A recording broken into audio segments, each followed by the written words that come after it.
episode 56, telling our stories our way.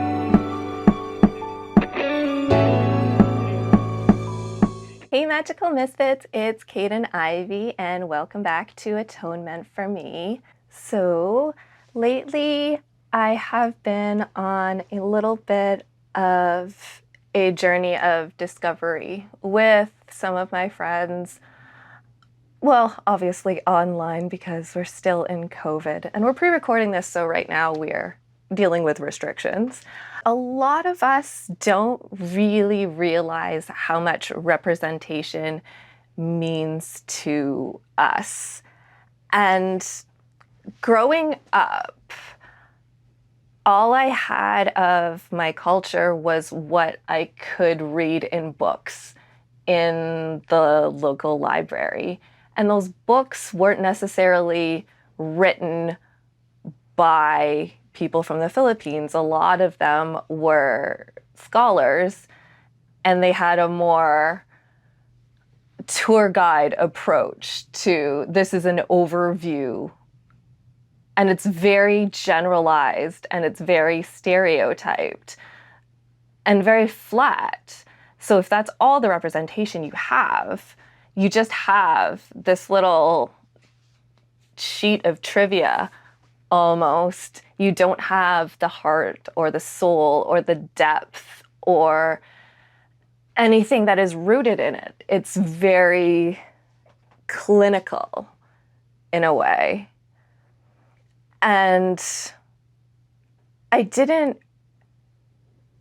realize how much I've been an outsider looking in until I started seeing other Filipinos, other Asians, other people who look like me telling their stories or stories about their situations that is something that I can relate to because it's something that I've experienced and I know. But that's not necessarily what I've been shown. The first time I ever saw a Filipino represented in a cartoon or animated form and not just the token as the cast, even though it was a little short Disney advertisement, I was over 30 years old before I'd seen that. And I'd never seen a depiction of a Filipino family celebrating Christmas. That shocked me. And I don't even know if I can put into words what that felt like. Because it was like being slapped in the face with something that,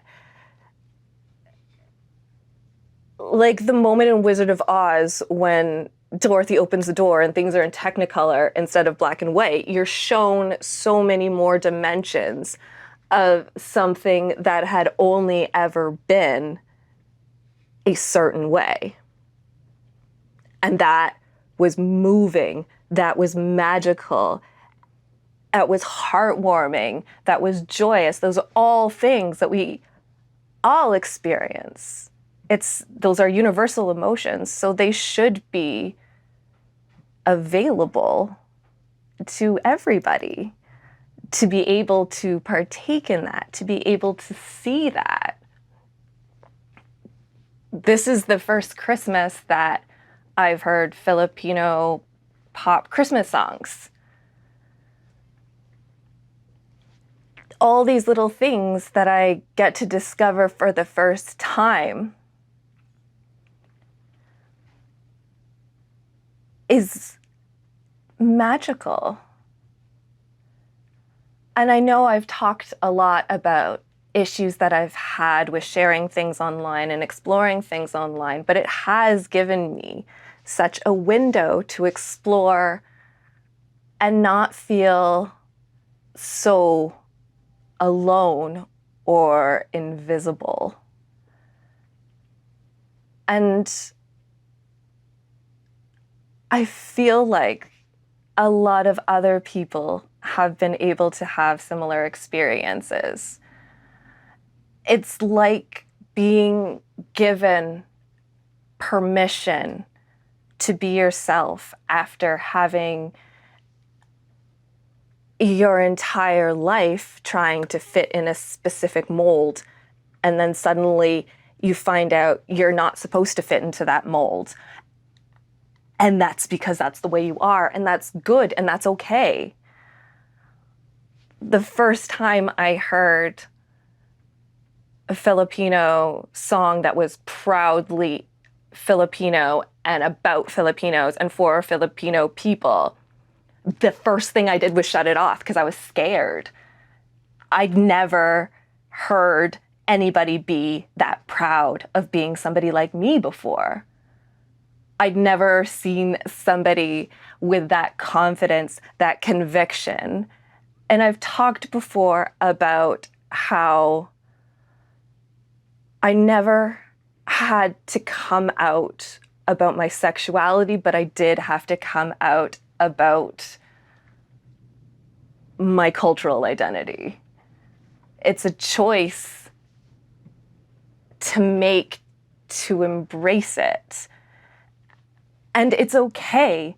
You're allowed to do that. Nobody can say otherwise because it's your story. And a lot of the time, what little representation we do have gets filtered through other people's voices to make it more palatable for a more Caucasian audience.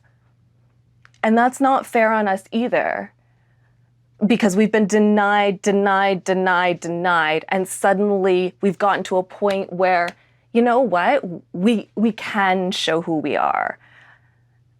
And we are getting further with that. But it's still seen as not enough because it's not quite up to the standards that have been set. And I was in a production meeting a couple weeks ago, and we were going over the story, and the writers and producers were talking about how they'd shown their script to other people, and they thought that the woman of color in the script needed to suffer more to make it more impactful, to make it more heart-wrenching. Why? Why do we have to be represented as this pinnacle of struggle?